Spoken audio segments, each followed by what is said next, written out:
సరే, నోరు విప్పిన హరీష్ లండన్లో కీలక వ్యాఖ్యలు వచ్చిన తర్వాత మరింత రాజుకునే అవకాశం ఉన్నది తెలంగాణ రాజకీయాలని. అంటే హరీష్ రావు లండన్ వెళ్ళారు కదా. వాస్తవంగా కవిత ఆరోపణలు చేసిన రోజే ఆయన లండన్ వెళ్ళారు. అది యాదృచ్ఛికంగా జరిగిందా, కో ఇన్సిడెంట్సా మనకు తెలియదు, కానీ అలా జరిగింది. ఆయన ఆ రోజు ఏం మాట్లాడలేదు, ఎవరూ మాట్లాడలేదు. కేటీఆర్ మటుకు అంతకుముందు జరిగిందని ఏదో పోస్ట్ చేసి మేము హరీష్తో ఉన్నామని చెప్పారు.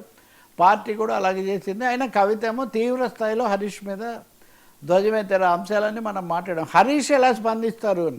కేసీఆర్ స్పందించలేదు, స్పందించకపోవచ్చు. కేటీఆర్ సూటిగా స్పందించలేదు. ఆయన జాగృతి కార్యకర్తలతో చేర్చుకొని అక్కడ ఏదో మాట్లాడారు.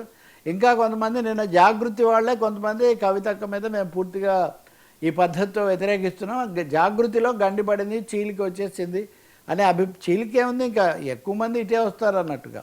సో అసలు హరీష్ రియాక్షన్ ఎలా ఉంటుంది అన్న ప్రశ్న వచ్చినప్పుడు హరీష్ రావు ఈరోజు నిన్న అది ఆయన మాట్లాడారు అక్కడ ఒక లండన్లో తన అభిమానుల వాళ్ళ సమావేశంలో మాట్లాడుతూ ఆయన మొత్తం దాడి కాంగ్రెస్ ప్రభుత్వము తెలంగాణ సాధించిన తర్వాత బీఆర్ఎస్ 10 ఏళ్ళు ఉంది కాబట్టి మళ్ళీ కాంగ్రెస్ ఎలా చేస్తుందో చూద్దామనే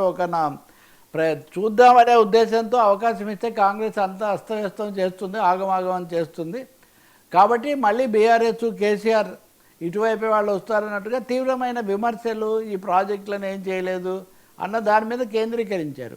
అయితే ప్రజల దృష్టి, మీడియా దృష్టి ఎక్కువగా ఈ ఆరోపణల మీద ఉంది కాబట్టి ఆయన అది కూడా అడిగారు. అడిగితే అన్నీ కేసీఆర్ కదా మా సర్వాధినేత, కేసీఆర్ నిర్ణయం తీసుకుంటారు, కేసీఆర్ ఏం చేస్తే దానికి నేను లోబడి ఉంటాను అన్న పద్ధతిలో ఆయన మాట్లాడారు.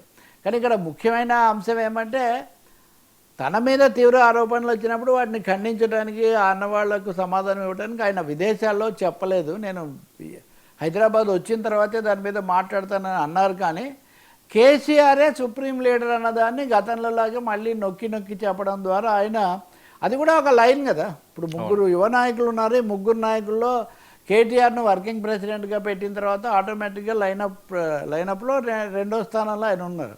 ఇప్పుడు మంత్రివర్గాన్ని విస్తరించకుండా వాయిదా వేసినప్పుడు కూడా హరీష్ రావుకు పదవి లేదు, కేటీఆర్కు వర్కింగ్ ప్రెసిడెంట్ పదవి ఉంది.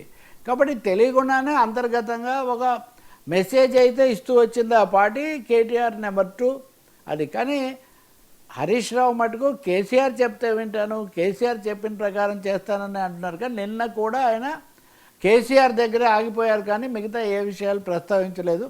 ఇక్కడికి వచ్చాక ఏం చెప్తారు అంటే ఆయన గురించి తెలిసిన వాళ్ళు ఎవరైనా కానీ ఆయన ఏమీ అంత తేలిగ్గా చెప్పరు, ఆయన సైలెంట్ కిల్లర్ లాంటి వ్యక్తి తప్పితే ఆయన ఏమీ ప్రతి దాని మీద హడావుడి చేసే వ్యక్తి కాదు అంటున్నారు. కానీ ఇక్కడ ఇంకో పెద్ద ట్విస్ట్ ఏమొచ్చిందంటే